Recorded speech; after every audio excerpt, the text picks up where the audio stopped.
Hello, everyone.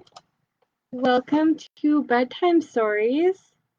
Happy Sunday night, and as you can see, we have a very tuckered out special guest. We just got back from a walk.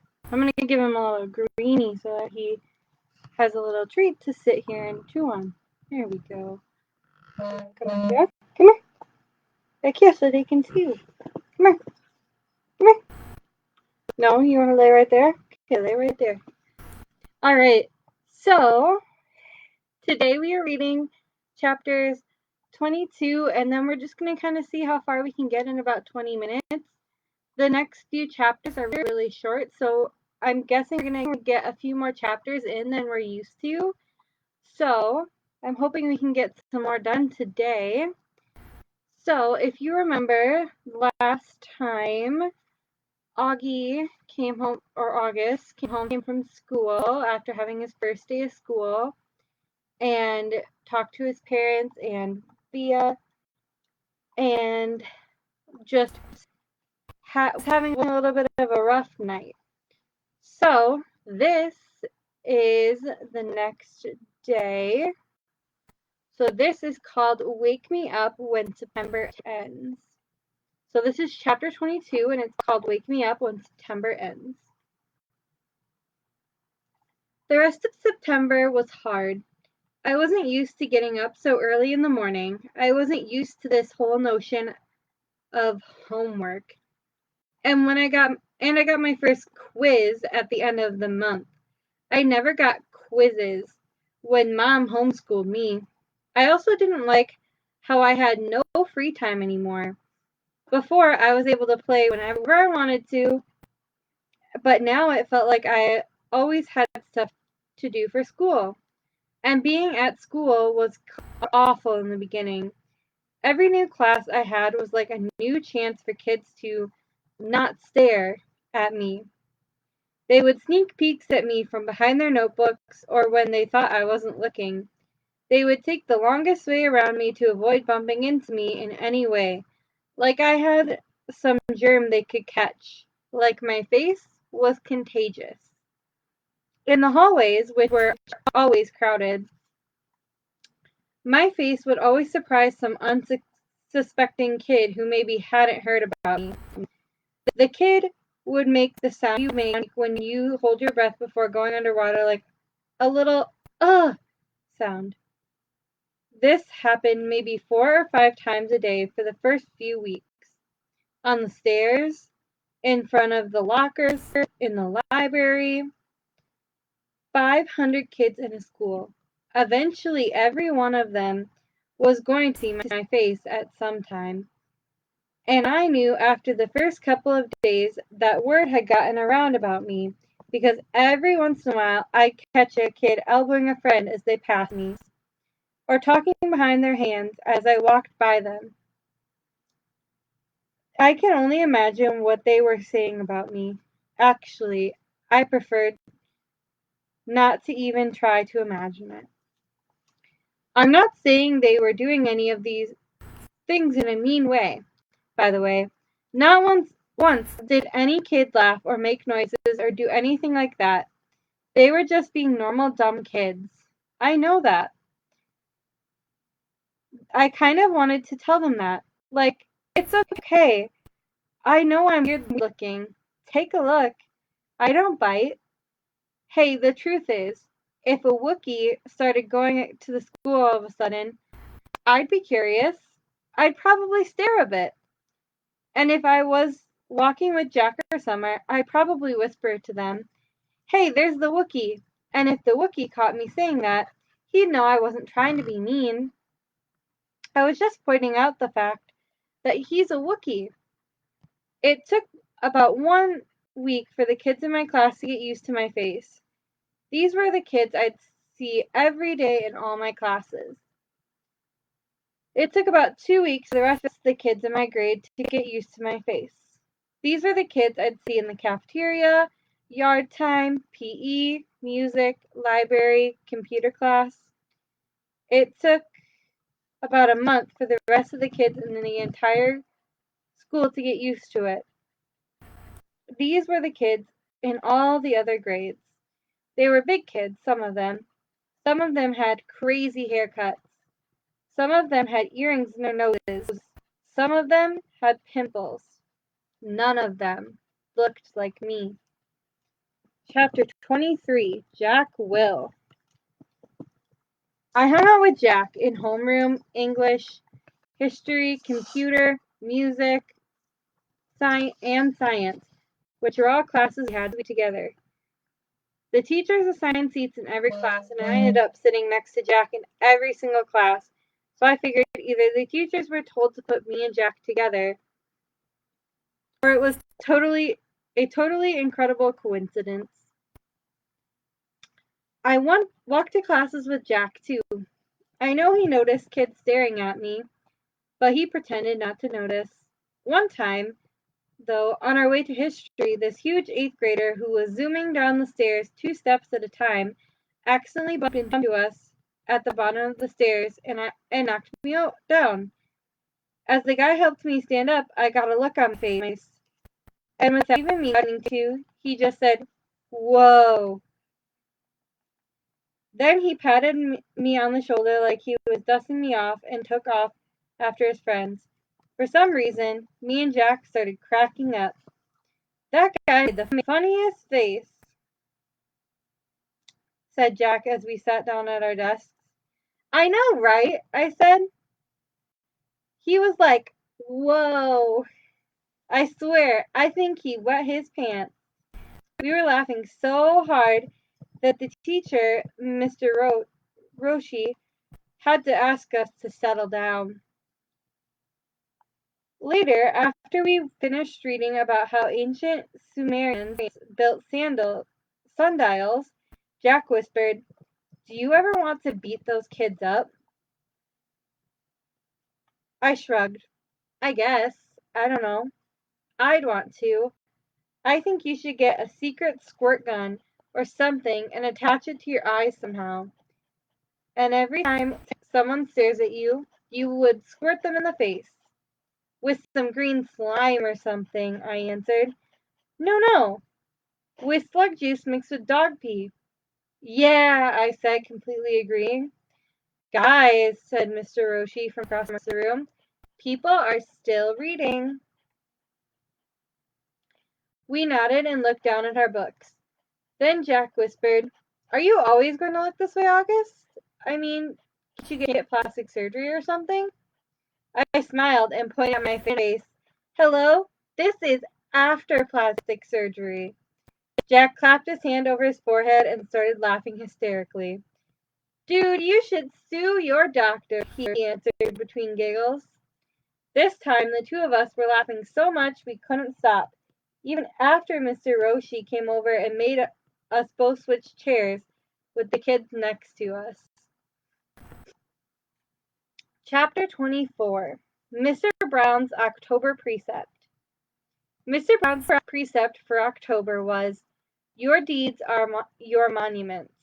He told us that this was written on the tombstone of some Egyptian guy that died thousands of years ago. Since we were just about to start studying ancient Egypt and history, Mr. Brown thought this was a good choice for a precept. Our homework assignment was to write a paragraph about what we thought the precept meant or how we felt about it. This is what I wrote. "This precept means that we should be remembered for the things we do. The things we do are the most important things of all. They are more important than what we say or what we look like. The things we do outlast our mortality." Oh, hold on, guys. Oh, runny nose. Okay. The things we do are like monuments that people build to honor heroes after they've died.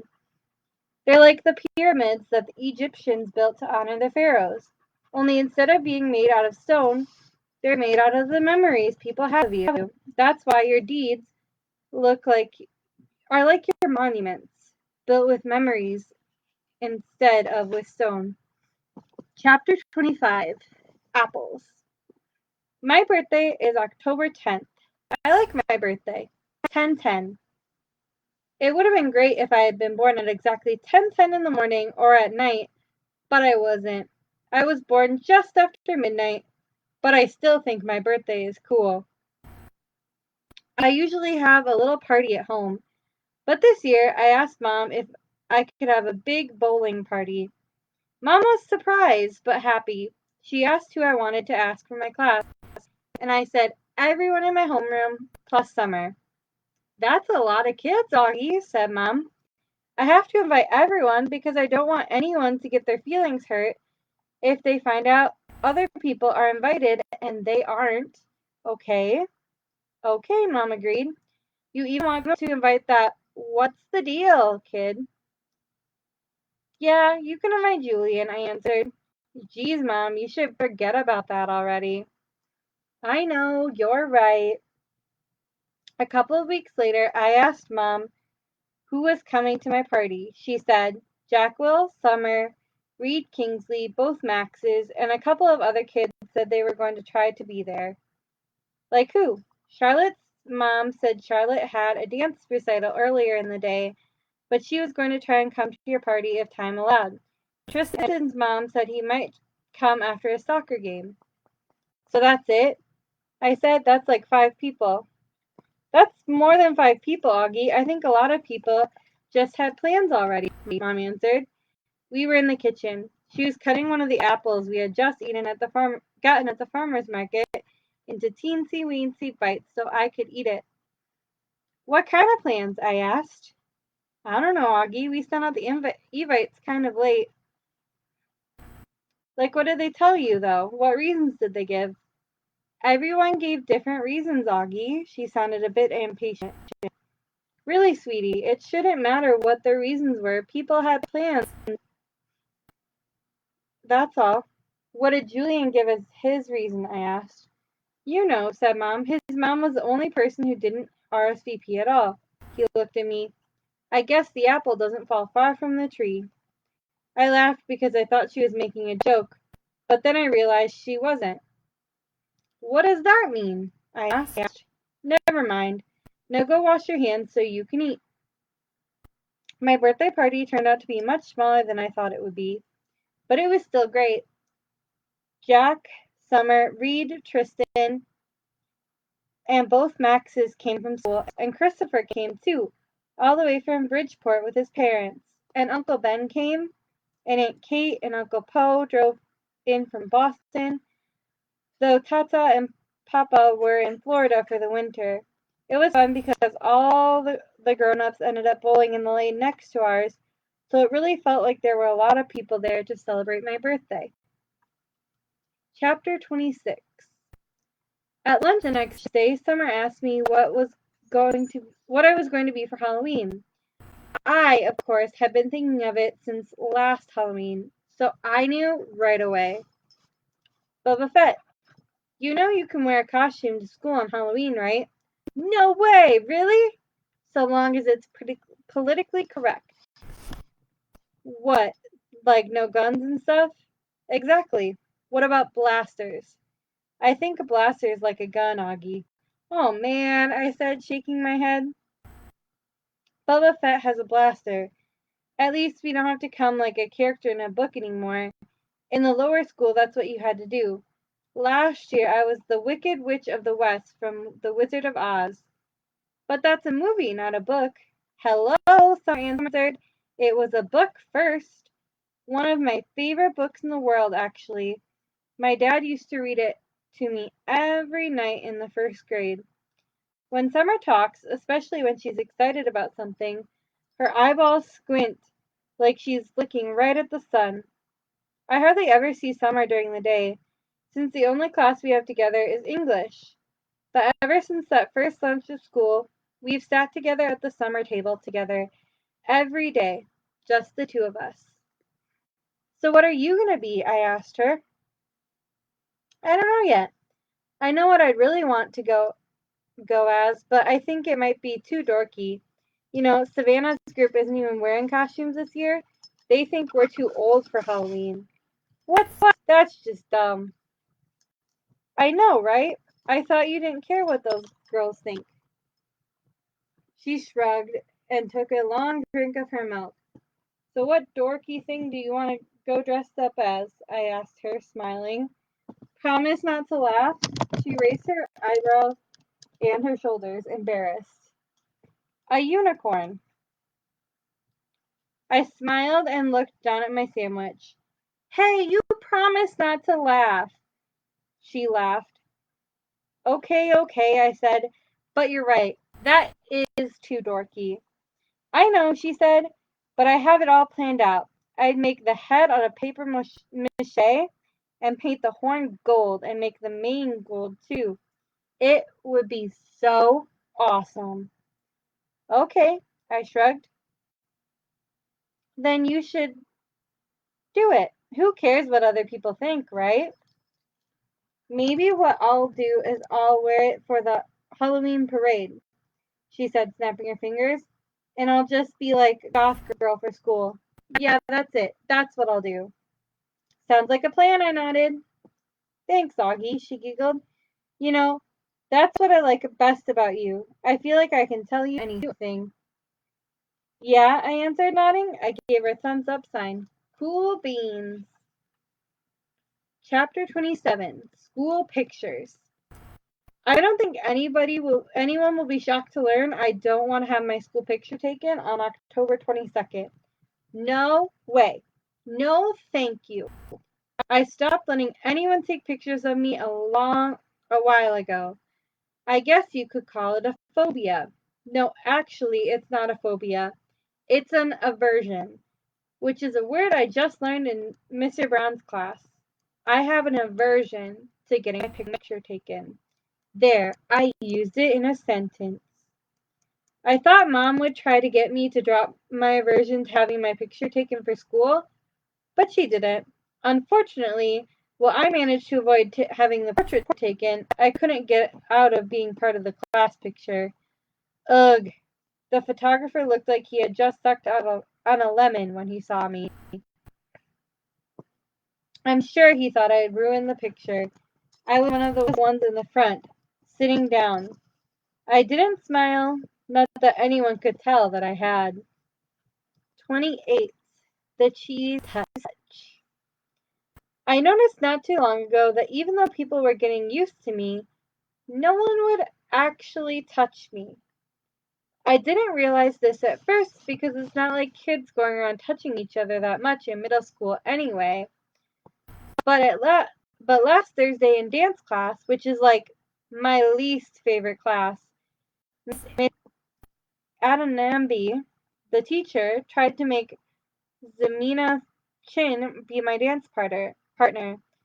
Now, I've never actually seen someone have a panic attack before, but I've heard about it, and I'm pretty sure Zamina had a panic attack at that second.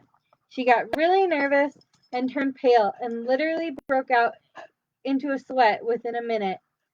And then she came up with some lame excuse about really having to go to the bathroom. Anyway, Miss Adamambi let her off the hook because she ended up not making anyone dance together. Then yesterday, in my science elective, we were doing this cool mystery powder investigation where we had to classify a substance as an acid or a base. Everyone had to heat their mystery powders on a heating plate and make observations. So we were all huddled around the powders with our notebooks.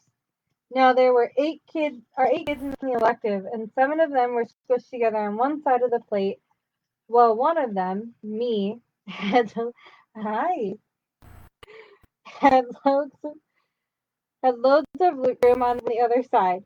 So of course I noticed this, but I was hoping Miss Rubin wouldn't notice this because I didn't want her to say something. But of course she did notice this, and of course she said something. Guys, there's plenty of room on that side. Tristan, Nino, go over there, she said. So Tristan and Nino scooted over to my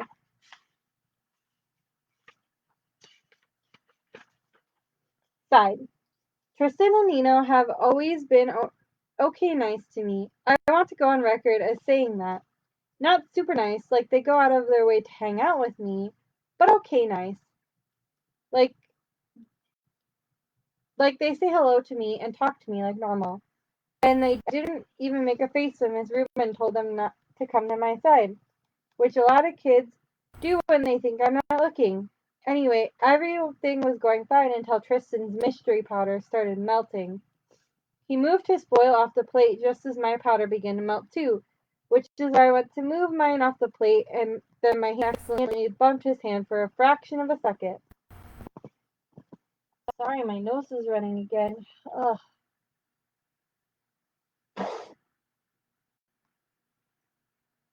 Tristan jerked his hand away so fast he dropped his foil on the floor while also knocking everyone else's foil off the heating plate. Tristan! Yelled Miss Rubin. But Tristan didn't even care about the spilt powder on the floor or that he ruined the experiment. What he was most concerned about was getting to the lab sink to wash his hands as fast as possible. That's when I knew for sure that there was this thing about touching me at Beecher Prep. I think it's like the cheese touch in Diary of a Wimpy Kid. The kids at Story were afraid they'd catch the cooties if they touched the old moldy cheese on the basketball court. At Beecher Prep, I am the old moldy cheese. I think we're in chapter 28. Let me make sure. 22, 23, 24, 25, 26, 27, 28. Oh, this is 29. Costumes.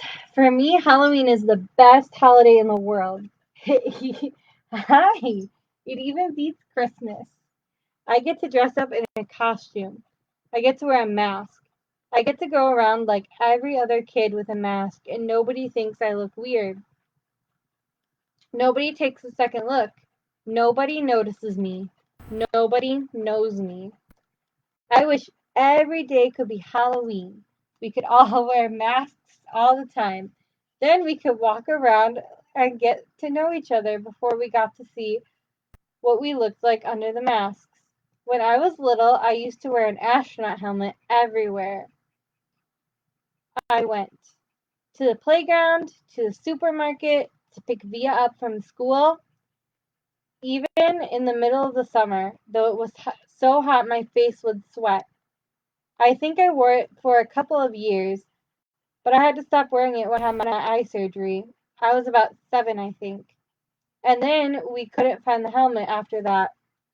Mom looked everywhere for it. She figured that it had probably ended up in Grant's attic, and she kept meaning to look for it, but by then I had gotten used to not wearing it. I have pictures of me in all my Halloween costumes. My first Halloween, I was a pumpkin. My second, I was Tigger.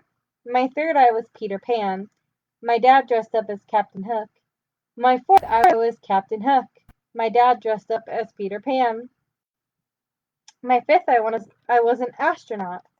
My sixth, I was a Wookiee I was Obi-Wan Kenobi. My seventh, I was a clone trooper. My eighth, I was Darth Vader. My ninth, I was the Bleeding Scream, the one that has fake blood oozing out of the skull mask. This year, I'm going to be Boba Fett. Not Boba Fett the kid in Star Wars Episode 2 Attack of the Clones, but Boba Fett the man from Star Wars Episode 4 The Empire Strikes Back. Mom searched everywhere for the costume, but she couldn't find one in my size, so she bought me a Jango Fett costume since Jango was Bubba's dad and wore the same armor, and then painted the armor green. She did some other stuff to it to make it look worn too. Anyway, it looks really totally real. Mom's good at costumes. In homeroom, we all talked about what we were going to be for Halloween. Charlotte was going to be going as Hermione from Harry Potter. Jack was going as a wolf man. I heard Julian was going as Jango Fett, which was a weird coincidence. I don't think he liked hearing that I was going as Boba Fett. On the morning of Halloween, Via had this big crying meltdown about something. Via's always been so calm and cool, but this year she's had a couple of these kinds of fits. Dad was late for work and was like, Via, let's go, let's go. Usually Dad is super patient about things, but not when it comes to his being late for work. And yelling just stressed out Via even more. And she started crying louder, so Mom told Dad to take me to school and that she'd deal with Via. Then Mom kissed me goodbye quickly before I even put on my costume and disappeared into Via's room. Augie, let's go now. I have a meeting I can't be late for. I haven't put on my costume yet. So put it on already. 5 minutes. I'll meet you outside. I rushed to my room and started to put on the Boba Fett costume. But all of a sudden, I didn't feel like wearing it. I'm not sure why. Maybe because it had all of these belts that needed to be tightened and I needed someone's help to put it on. Or maybe it was because it still smelled a little like paint. All I knew was that it was a lot of work to put the costume on, and Dad was waiting, and I would get super impatient if I made him late. So at the last minute, I threw on the bleeding screen costume from last year. It was an easy costume, just a long black robe and a big white mask. I yelled goodbye from the door on my way out, but Mom didn't even hear me. I thought you were going as Jango Fett, said Dad when I got outside. Boba Fett. Whatever, said Dad. This is a better costume anyway. Yeah, it's cool, I answered. Let's see, what time is it? Oh, perfect timing. So next time we'll start at chapter 30. So today we read chapters 22 through 29. We got lots of stuff read today. Were you a good boy? Yeah. And Corbin got to say hi and read with us. I hope you guys enjoyed this installment of Wonder. And I hope you guys join me and Corbin next week for another segment of Wonder. We'll start at chapter 30 and we can see where we go from there. All right, it was great reading with you all tonight. Can you say bye? Say bye. Thank you for watching. Bye, guys. Thank you for watching.